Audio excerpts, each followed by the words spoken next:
আসসালামু আলাইকুম সুপ্রিয় দর্শক, চলে আসলাম এই মুহূর্তে পাওয়া সবচেয়ে গুরুত্বপূর্ণ আবহাওয়ার বিরাট আপডেট নিয়ে।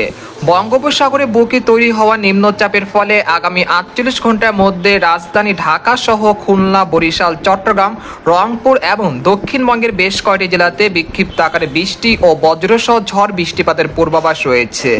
এছাড়া আজ 8ই এপ্রিল মঙ্গলবার এবং আগামীকাল 9 এপ্রিল বুধবার কেমন থাকতে চলেছে আগামী 24 থেকে 48 ঘন্টার আবহাওয়া বাংলাদেশ থেকে শুরু করে ভারতের দক্ষিণবঙ্গ, আসাম, মেঘালয় এবং উত্তর থেকে ত্রিপুরা রাজ্যে আগামী 24 থেকে 48 ঘন্টার মধ্যে নিম্নচাপের প্রভাবে যেসব জেলাগুলোতে বিক্ষিপ্ত আকারে বৃষ্টি ও বজ্রসহ ঝড় বৃষ্টিপাত হতে পারে এবং কোন কোন জেলাগুলোতে ভারী থেকে অতি ভারী বৃষ্টিপাত হতে পারে, এই বিষয়ে আরও বিস্তারিত জানতে হলে ভিডিওটি সম্পূর্ণ দেখতে থাকুন। আর আপনি কোন জেলা থেকে এই খবরটি দেখছেন, আপনার জেলার নামটি আমাদের কমেন্ট বক্সে জানিয়ে দিবেন। আর সবার আগে সর্বপ্রথম সঠিক খবর জানতে আমাদের চ্যানেলটিকে সাবস্ক্রাইব করে রাখুন। এবার জেনে নেওয়া যাক এক নজরে। বন্ধুরা, এই পর্যায়ে আমরা সরাসরি উপগ্রহ চিত্রে চলে আসলাম। তো এখান থেকে আপনারা দেখতে পাচ্ছেন যে এই মুহূর্তে চট্টগ্রাম এবং বরিশাল বিভাগের বেশ কটি জেলার আকাশ কিন্তু আংশিক মেঘলা থেকে মেঘলা রয়েছে।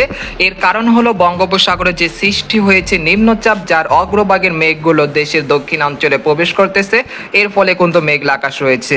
এছাড়া রংপুর, ময়মনসিংহ, সিলেট এবং রাজশাহী বিভাগের আকাশ কিন্তু বেশ পরিষ্কার রয়েছে। তবে বিকেলের দিকে ঢাকা বিভাগে দুই এক স্থানে দুই এক পশলা বৃষ্টিপাত এবং বজ্র বৃষ্টিপাতের একটা সম্ভাবনা তৈরি হয়েছিল, সেই মতো কিন্তু বৃষ্টিপাত হয়েছে।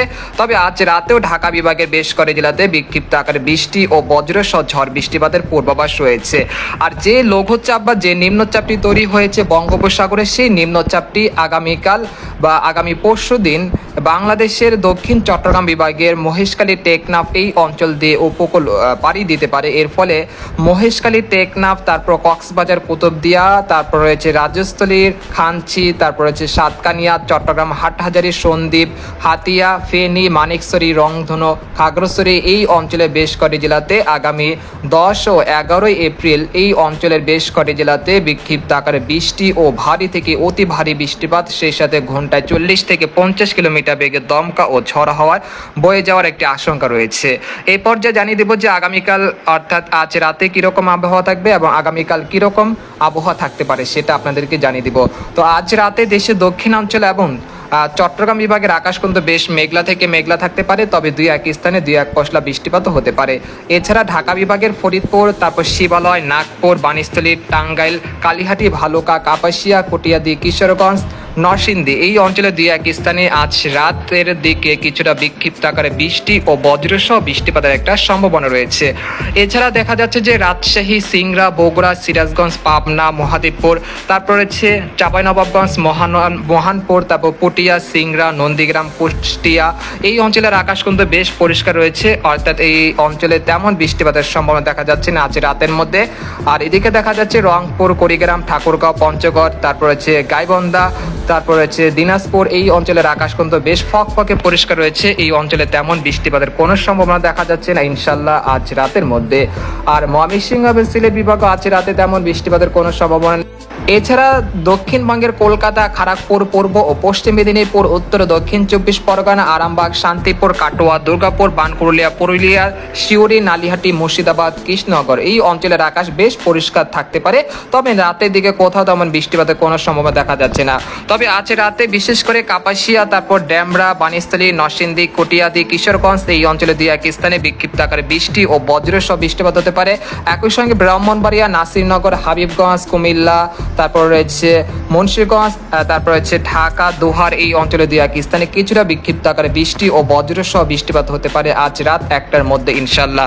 এই পর্যায়ে আপনাদেরকে জানিয়ে দেবো যে আগামীকাল কিরকম আবহাওয়া থাকবে। সেই জন্য আমরা ইউরোপিয়ান যে মেঘের বার্তা রয়েছে সেখানে চলে আসলাম। সরাসরি ভোর 6টার দিকে চলে আসার পর দেখতে পাচ্ছি যে দেশের দক্ষিণাঞ্চলে দুই এক স্থানের আকাশ কিছুটা মেঘলা থেকে মেঘলা থাকতে পারে। বিশেষ করে সাতক্ষীরা, যশোর, লোহাগাড়া, তারপর কুষ্টিয়া, তারপর পিরোজপুর, তারপর বরিশাল, মাঠবাড়িয়া, লালমোহন এই অঞ্চলের আকাশ কিছুটা আংশিক মেঘলা থেকে মেঘলা থাকতে পারে। তবে বৃষ্টিপাতের সম্ভাবনা তেমন দেখা যাচ্ছে না ভোর 6টার দিকে। একই সঙ্গে রাজশাহী, রংপুর, ময়মনসিংহ, সিলেট, ঢাকা বিভাগের সবকটি জেলার আকাশ বেশ পরিষ্কার থাকতে পারে সকাল 6টার দিকে। আর দক্ষিণবঙ্গের আকাশ বেশ পরিষ্কার থাকতে পারে ভোর 6টার দিকে। এরপর আমরা আমরা দুপুর 12টার দিকে চলে আসার পর দেখতে পাচ্ছি যে দেশের তাপমাত্রা অনেকটা বেড়ে গেছে, অর্থাৎ একটি অস্বস্তিকর ভ্যাপসা গরম পরিস্থিতি বিরাজমান করতে পারে ঢাকা, খুলনা, বরিশাল, রাজশাহী, ময়মনসিংহ, সিলেট এই অঞ্চলগুলোতে। আর দক্ষিণবঙ্গ কিন্তু একটি অস্বস্তিকর গরম অনুভূত হতে পারে, যে কারণ হলো বঙ্গোপসাগরে যে সৃষ্টি হচ্ছে লঘুচাপ বা নিম্নচাপ, সেই কারণে কিন্তু এই ভ্যাপসা গরম অনুভূত হতে পারে। এরপর আমরা বিকেল 3টার দিকে আসার পর দেখতে পাচ্ছি যে আবহাওয়ার কিছুটা পরিবর্তন আসতে পারে।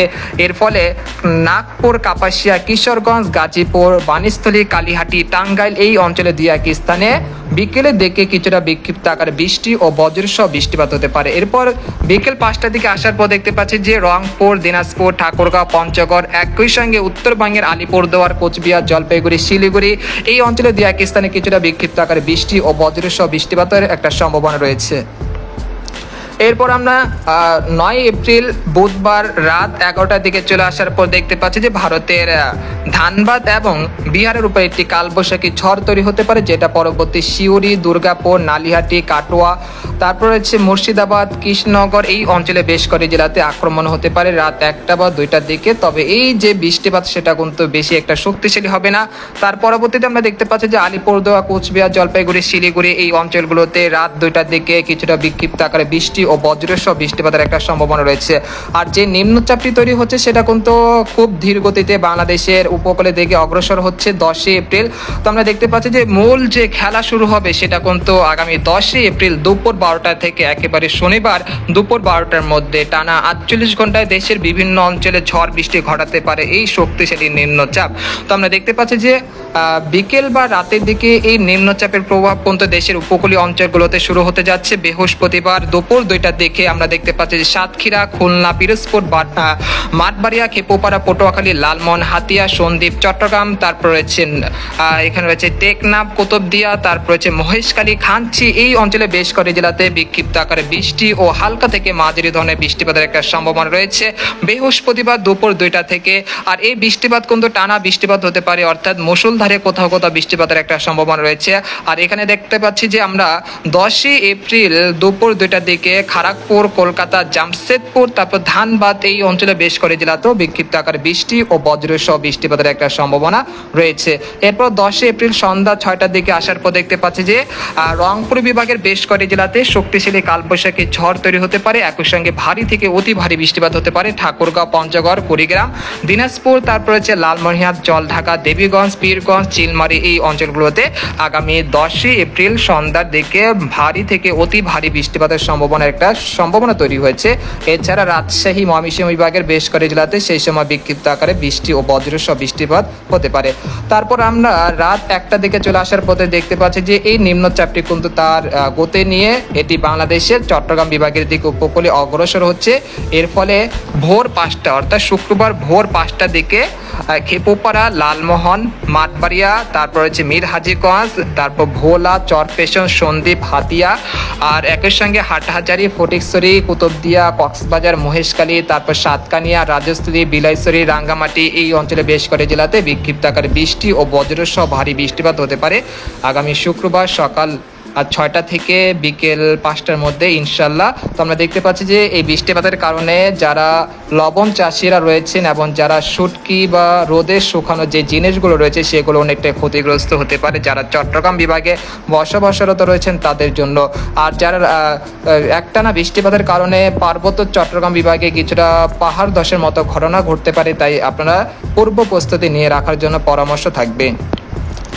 এরপর আমরা আগামী 5 দিনের যে বৃষ্টিপাতের যে পূর্বাভাস রয়েছে সেটা আপনাদেরকে এক নজরে দেখে দিচ্ছি। সেই জন্য আমরা আগামী 5 দিনের যে পূর্বাভাস রয়েছে সেখানে চলে আসলাম। তো আমরা দেখতে পাচ্ছি যে আগামী 5 দিনে মূলত রংপুর, ঠাকুরগাঁও, পঞ্চগড়, দিনাজপুর, তারপর রয়েছে লালমনিরহাট, জলঢাকা, চিলমারি, তারপর রয়েছে কুড়িগ্রাম, পীরগঞ্জ এই অঞ্চলে বেশ কয়েকটি জেলাতে প্রায় 35 থেকে 40 মিলিমিটার পর্যন্ত বিক্ষিপ্ত আকারে বৃষ্টি ও ভারী বৃষ্টিপাত হতে পারে। এছাড়া ময়মনসিংহ, সিলেট বিভাগেও প্রায় 15 থেকে 22 মিলিমিটার পর্যন্ত বিক্ষিপ্ত আকারে মাঝারি বৃষ্টিপাতের সম্ভাবনা রয়েছে। আর ঢাকা, খুলনা, বরিশাল এই অঞ্চলেও প্রায় 5 থেকে 6 মিলিমিটার পর্যন্ত হালকা মাঝারি বৃষ্টিপাত হতে পারে। আর চট্টগ্রাম বিভাগের দক্ষিণে চট্টগ্রাম অর্থাৎ মহেশখালী, টেকনাফ, কুতুবদিয়া, কানিয়া, তারপর রাজস্থলী, খাঞ্চি এই অঞ্চলে বেশ করে জেলাতে প্রায় 20 থেকে 20 মিলিমিটার পর্যন্ত হালকা মাঝারি বৃষ্টিপাতের সম্ভাবনা রয়েছে।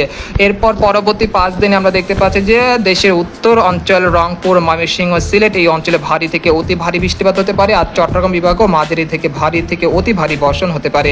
এরপর পরবর্তী 10 দিনে আমরা দেখতে পাচ্ছি যে রংপুর এবং সিলেট বিভাগে অতি ভারী বর্ষণের একটা সম্ভাবনা রয়েছে আগামী 10 দিনে। মূলত 200 মিলিমিটার পর্যন্ত একটি ভারী বৃষ্টিপাত হতে পারে। এর ফলে নদ নদীর পানি কিন্তু আবারও পুনরায় বৃদ্ধি পেতে পারে। আর যাদের যে ফসল যে ভাটা চলছে সেটা কিন্তু অনেকটাই দূরও হতে পারে। এরপর আমরা জানিয়ে দেবো যে আগামী দিনে কীরকম একটি আবহাওয়া পরিস্থিতি তৈরি হতে পারে সেটা এক নজরে দেখিয়ে দিচ্ছি। সেজন্য আমরা ইউরোপিয়ান যে চরম পূর্বাভাস রয়েছে সেখানে চলে আসলাম। তো আমরা দেখতে পাচ্ছি যে আগামীকাল তাপমাত্রা যে অনেকটাই কিছুটা গুমোট আবহাওয়া পরিস্থিতি বিরাজমান থাকতে পারে ঢাকা, রাজশাহী, তারপর ময়মনসিংহ, সিলেট এই অঞ্চলে। এরপর 10 তারিখ থেকে এই আবহাওয়া পরিস্থিতি অনেকটা উন্নত হতে পারে এবং যে তাপমাত্রা রয়েছে সেটা অনেকটা হ্রাস পেতে পারে। আগামী 10 এবং 11 তারিখ সর্বোচ্চ তাপমাত্রা হ্রাস পেতে পারে 5 থেকে 6 ডিগ্রি সেলসিয়াস পর্যন্ত।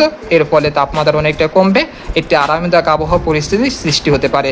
তো এই ছিল খবর। এরকম ইন্টারেস্টিং খবর জানতে আমাদের সাথে থাকুন। ধন্যবাদ।